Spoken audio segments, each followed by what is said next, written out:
inspiring young minds and listening to, catering to, and understanding the wants, needs, and dreams of my students.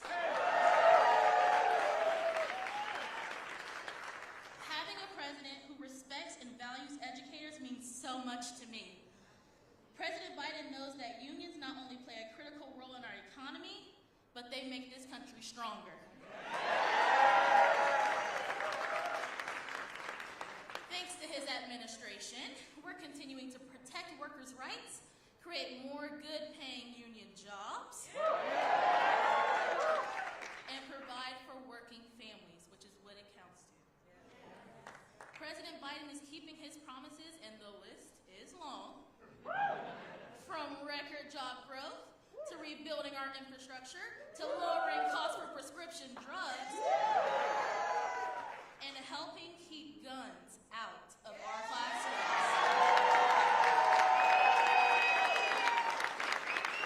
And he will not stop until we ban assault weapons. Meanwhile, we know Republicans have an extreme agenda. They want to ban abortion nationwide. They want to criminalize our doctors. They are even talking about banning some forms of contraception. They want to take away my freedom to make my choice about my body. And they're not stopping there. Social Security and Medicare are on the chopping block. They're also working overtime to make it harder for us all to vote. The list goes on. We know what we're up against. We have 45 days.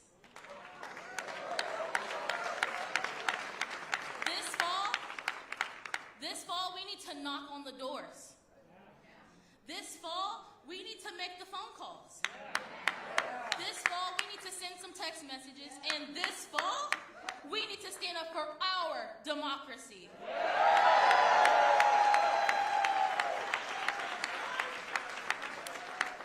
It gives me so much joy to stand with President Joe Biden, and it is my honor to introduce a true champion of public education and a true friend of the labor movement, President Joe Biden.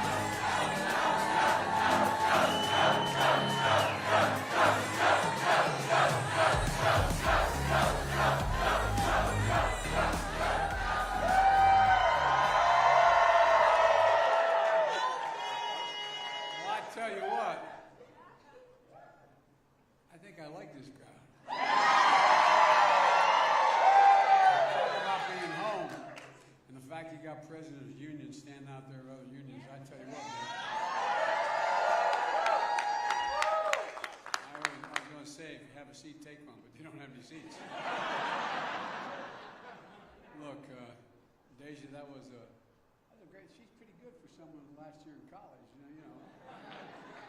Deja, just remember me. When you're president, and they say Joe Biden's in the outer office, promise me you won't say Joe who. When I Hey, folks, how are you? I'm going to talk about more than just the NEA today. Because, and I've told your president, I want to come back and just talk pure education as well. But, I want to talk a little more broader. And Becky, thanks for hosting us. I appreciate it very much. 46 days to the midterms. We need to be crystal clear about what's on the ballot, because there's a heck of a lot at stake that's on the ballot. Right now on the ballot, for Social Security. It's on the ballot. You all have paid every paycheck you got, you paid it.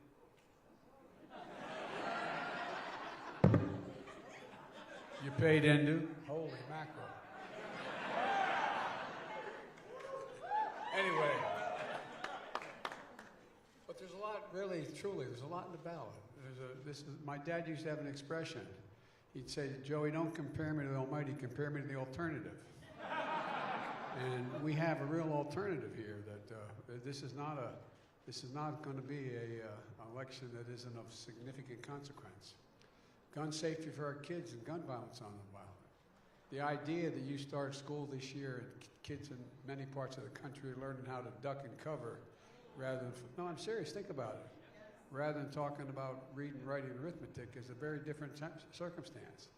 It's not right. It's not who we are, not who we should be. And folks, look, the survival of our planet is on the ballot. And that sounds like hyperbole, but it genuinely is. Well, I tell you what, the thing that we found out, and everybody found out, there's not a lot of total climate deniers anymore after they've seen what happened this year. But guess what? We got a lot to do. You gotta say hi to me. We go back a long way. She was 12, I was 30, but anyway. This woman helped me get an awful lot done. Anyway, but right now, and it's not hyperbole to suggest right now democracy itself is on the ballot as well. Folks, I believe America is at an inflection point. I apologize to, I'm a labor guy. I've spent a lot of time with all of you, not all of you, but with the labor movement since I got elected my whole career. And I apologize if I repeat some things, but I think we're really at an inflection point. It occurs every 3, 4, 5 generations. It doesn't occur every election.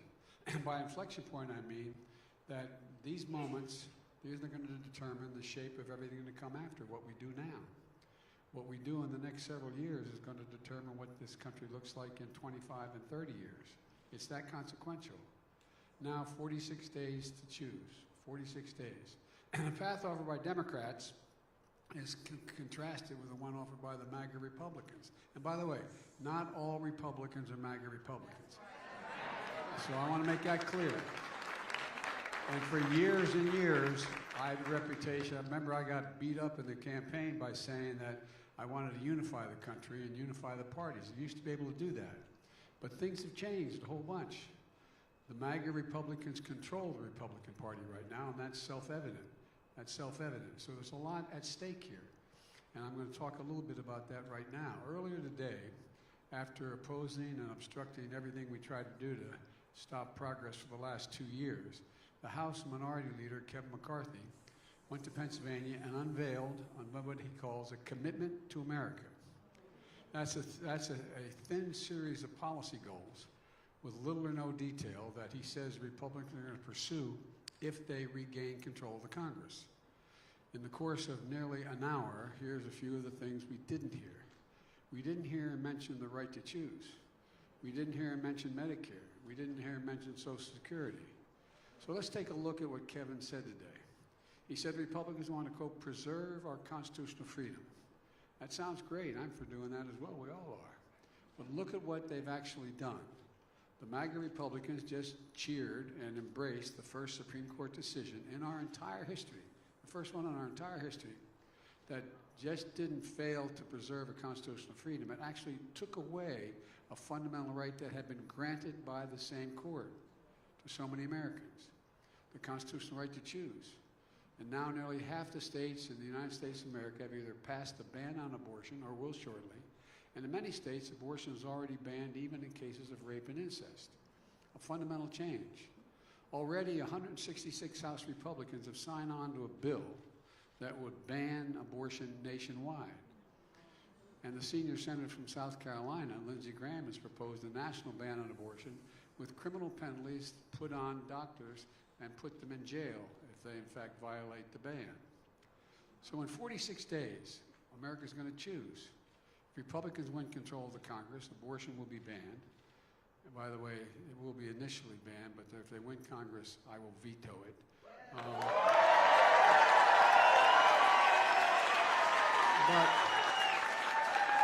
But think what's happening.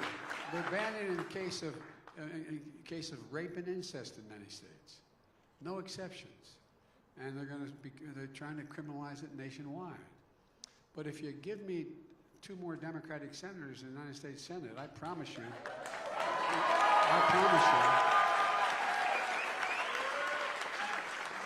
we're going to codify Roe.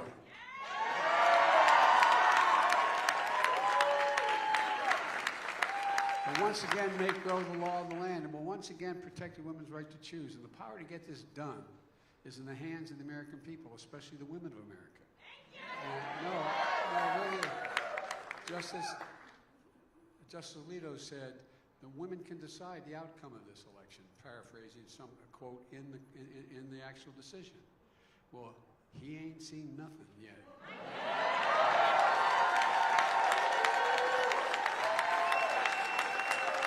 I don't believe the MAGA Republicans have a clue about the power of American women. Let me tell you something. They're about to find out. Folks, Kevin McCarthy also talked about, quote, longer, healthier lives for Americans. Again, sounds great. Who's not for that? Well, just look at what the Republicans are doing. Already, 158 House Republicans have signed on to a Republican budget that will cut Medicare and Social Security. Already.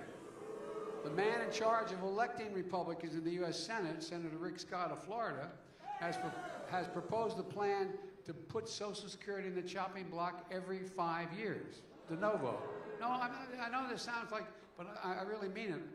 Look, go on the internet and check it out. They've laid out the platform. It means every 5 years, according to, if they succeed in the Senate, the Congress will vote to either cut, reduce, or completely eliminate Social Security or bring it back exactly as it is. What do you think the prospects of it coming back exactly as it is? You've been paying into Social Security ever since you got your first paycheck. Well, then there's Senator Ron Johnson of Wisconsin. As my mother would say, God bless his soul. Look, he thinks waiting 5 years is too long. He wants to put Social Security in the chopping block every single year. If Congress doesn't vote to keep it, it goes away. An affirmative requirement to vote to keep it. Now think of that. It's not just Social Security he wants to put up. He wants Medicare, Medicaid, benefits. Every federal budget, every federal benefit gets up and has to be voted on every year. De novo, just from scratch. So in 46 days, America's going to face a choice. If Republicans control the Congress, Social Security will be on the chopping block. But if you support the Democrats, I promise you this, Social Security will be protected, period. And I won't let any MAGA Republican take it away. Leader McCarthy talked about wanting a nation that's safe. Well, let's look at what Republicans have done to make it safe. They voted against virtually everything we've done to reduce crime and keep communities safe. The American Rescue Plan, it was when we first got in office, we passed it. You know what it was designed to do? An awful lot of mayors and governors and county executives, they didn't have a tax base because I was left with an economy that was in distress. So we said, here you go. We're going to give you this money so you can make sure you can keep your schools open. You can make sure you keep police departments open. Make sure you keep your hospitals open. Make sure you keep the fire departments open. And guess what? Every single Republican in the Congress voted against that. Every single Republican voted against it. Now look, we're in a situation where now the MAGA Republicans are calling for defunding. They're defunding the FBI. And let me tell you something. I don't think, and I know some of you weren't happy with me, I didn't think we should defund the police. I never believed that and said so at the time. But I sure in hell don't think we should be funding the FBI either. And then there's the day we'll never forget on January 6th. What happened on the 6th? Law enforcement was attacked, assaulted, brutalized, and stomped on, and later several died. Some lost their lives because of that day. The MAGA Republicans didn't side with law enforcement. They sided with the insurrectionists. And they still do. Don't tell me you support law enforcement if you can't condemn what happened on January the 6th. Don't tell me that.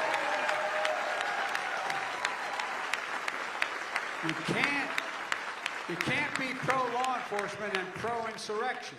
You can't claim to be a party of law and order and call the people who attacked the police on January 6th patriots. That's what they're called. And you can't claim to be for a safe America if you take orders from the NRA.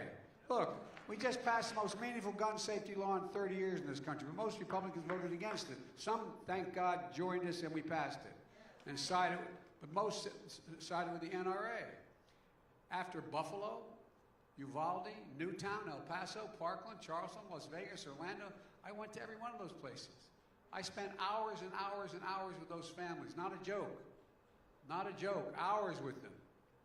I know what it's like under different circumstances to lose children. But lose children like they lost their children? Enough. We've had enough. It's time to pass the assault weapons ban. Look, I support the Second Amendment. I have 2 shotguns. The only thing I've ever really do is really target practice. I haven't done that in a long time. But here's the thing. There's no justification for weapon of war. None. The speed of that bullet is 5 times that comes out of the muzzle of most weapons.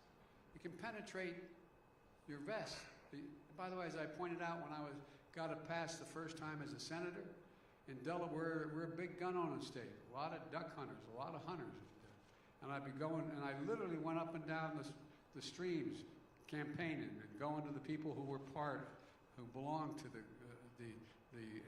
NRA and others.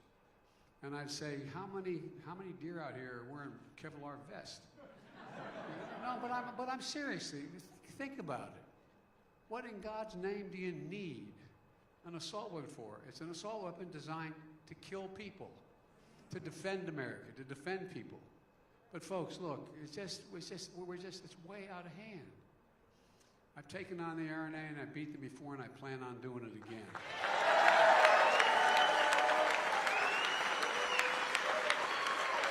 And folks, we can do it again. Our children should be in a situation of learning how, as I said, to read and write, not duck and cover. So in 46 days, if you want a safer America, America faces a choice. Republicans will once again side with the NRA and put American families and children at risk. And I mean, some Democrats as well, and there's some Republicans who support us. It's not down the line, but it's the part of their platform. Democrats will ban assault weapons once and for all, God willing. Kevin McCarthy also talks about there being for a strong economy. But look what the Republicans have done. When I came to office, the economy was flat on its back. Millions out of work, food lines that stretched from remember seeing all those food lines? People in nice-looking automobiles waiting for an hour and a half just to have a box of food put in their trunk? In the United States of America. In the United States of America, that was happening. All across America. The most anemic job performance since Herbert Hoover was in place. That's not hyperbole, that's a fact. So we acted quickly. We passed the American Rescue Plan, which lifted this nation from economic crisis to economic recovery. And every single Republican voted for it. Nearly 10 million more jobs have been created since I've been president, the highest number of jobs in that period of time of any president of the United States of America.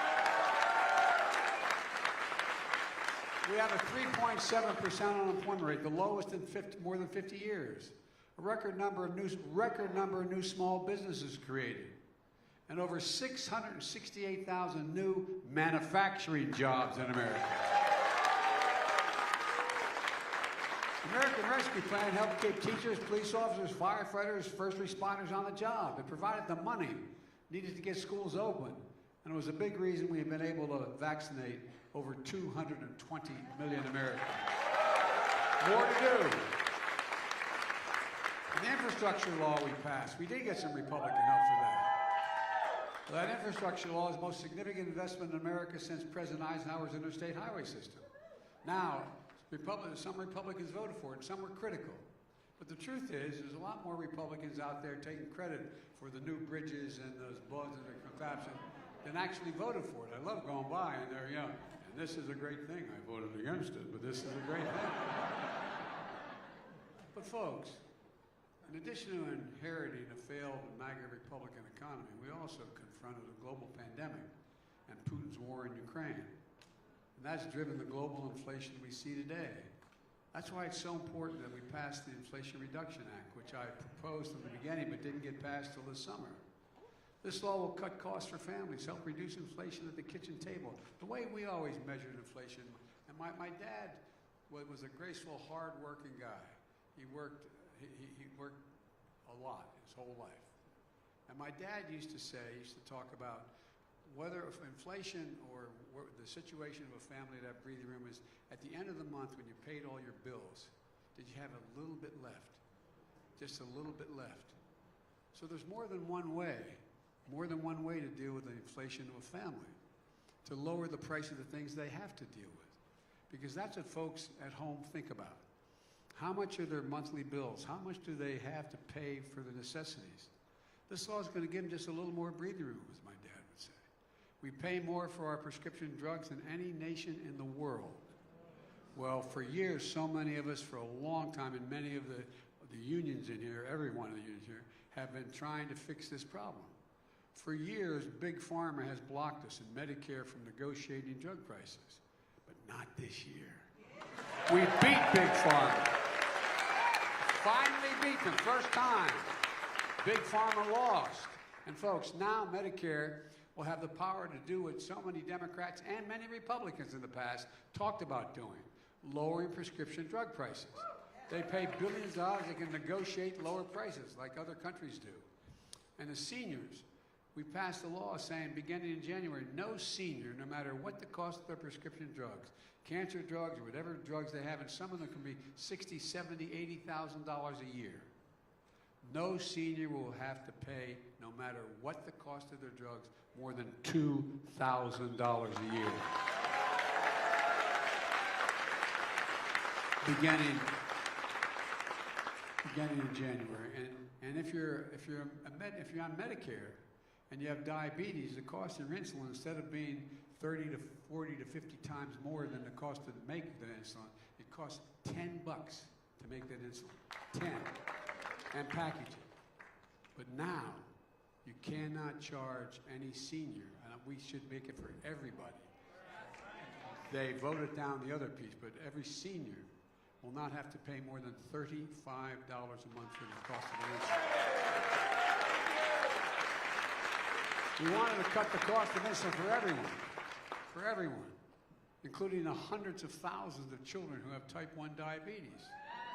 But look, folks, imagine being the parent of a child who had type 1 diabetes. You had no insurance and you had no coverage. You have to look at that child and know that if he or she does not have access to that insulin, it will fundamentally affect their lives in ways that are going to be damaging for the rest of their lives. Imagine the feeling. My dad used to say, Joey, a job's about a lot more than a paycheck. It's about your dignity. It's about respect. And he'd always end by saying it's about being able to look your kid in the eye and say, honey, it's going to be okay. Well, guess what? The Republicans blocked limiting that cost to $35 for kids. As I said, it only costs $10 for that prescription to be made and packaged. Drug companies are charging families more than 30 times as much for that drug on a monthly basis. And a lot of people just can't do it. Imagine, I said, being that mom and dad, needing that insulin. It has to be done. I was down in Virginia at a function and met a mom who said they have to ration the insulin. It's wrong. It's not who we are. We're going to fix that as well, I promise you. Folks,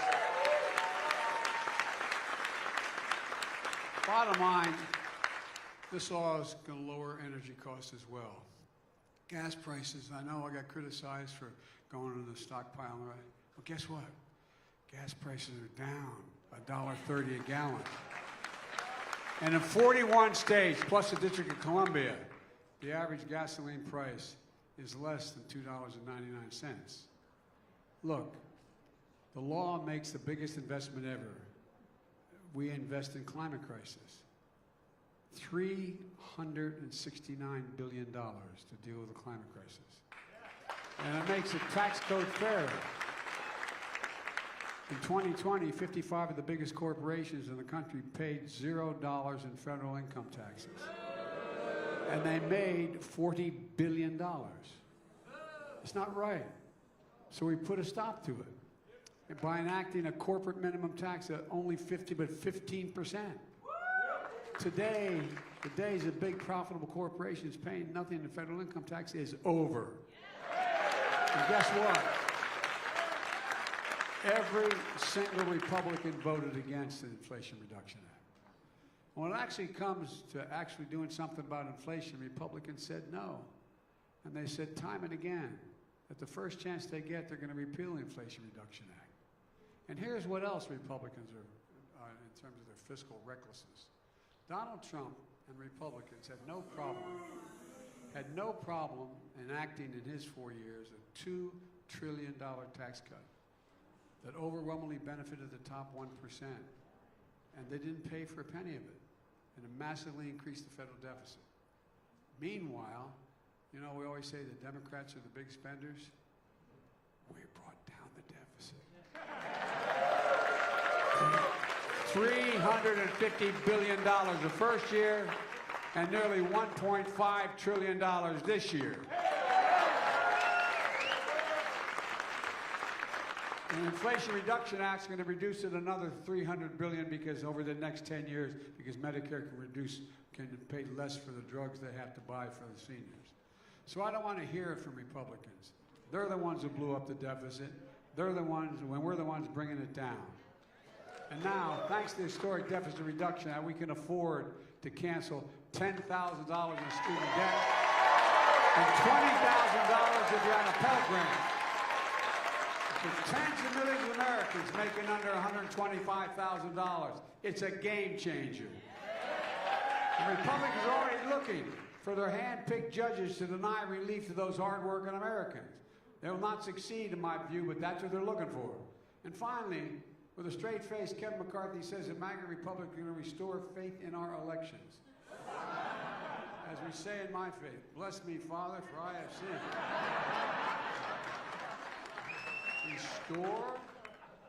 Restore faith in our elections? MAGA Republicans refused to accept the results of the 2020 election and the will of the people. 81 million people voted Democrat for president last time. Even though they lost court case after court case after court case after court case after court case, even in front of Trump-appointed judges. And recount after recount proved the results were accurate. It's become a litmus test in their party to pledge loyalty to Donald Trump by buying into the big lie. Now, I'm serious. You all see it all on television. Look, the fact is that a lot of them, I've had 6 Republican senators who I've known for some time come to me, and I gave my word I'd never mention names, and I never will, separately, telling me that they agree with this, that, or the other thing that I was proposing, but if I voted for it, it would cost them their election because they'd lose a primary. Well, you see what's happening. You see the mega Republican program being adapted by all these folks in the primary, and then once they get out of the primary, they're trying like hell to figure out how to get out from under that. No, I'm serious. You can't let the integrity of our elections be undermined. Democracy can't survive. It cannot survive. Not a joke. Can't survive when one side believes there's only 2 outcomes to an election. Either they win or they were cheated. That's not democracy. And that's where the mass majority of MAGA Republicans are today. They don't understand what every patriotic American knows. You can't love your country only when you win. Only when you win. So folks, in just 46 days, democracy will be in the ballot. Americans will have to choose between the MAGA Republican platform, who have embraced extremism and the big lie, Democrats, independents, and mainstream Republicans who believe in the rule of law. Rejecting the will of the people and accepting the results of a fair and free election is what we're about, not what they're about. Let me close with this. As I said earlier, my dad used to say, don't compare me to the Almighty, compare me to the alternative. This November, you have to choose to be a nation of hope, unity, and optimism, or a nation of fear, division, and darkness? I believe America will move forward to the future, a future with possibilities, a future in which we can build, dream, and hope. I know we can because I know this nation like you do. I know the American people. I know their courage. I know their hearts. I know our history. That's why, and I mean this from the bottom of my heart, and those of you who know me, no one ever doubts I mean what I say. The problem is I sometimes say all that I mean. But all kidding aside, I've never been more optimistic. We're the only country in the world that's come out of every crisis stronger than we went into it. It's not just about building back to what it was before. We have a chance to build back in a way to make it better for everybody. Everybody.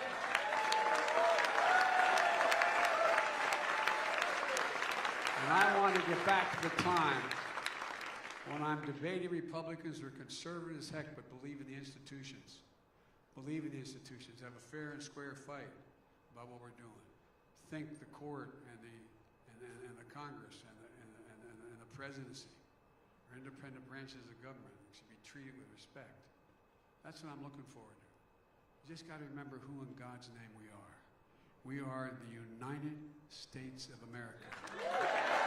And there's nothing beyond our capacity, not a single thing we can't do, and we do it together. And the way to do that is start with a union, to do it together. May God bless you all. May God protect our troops.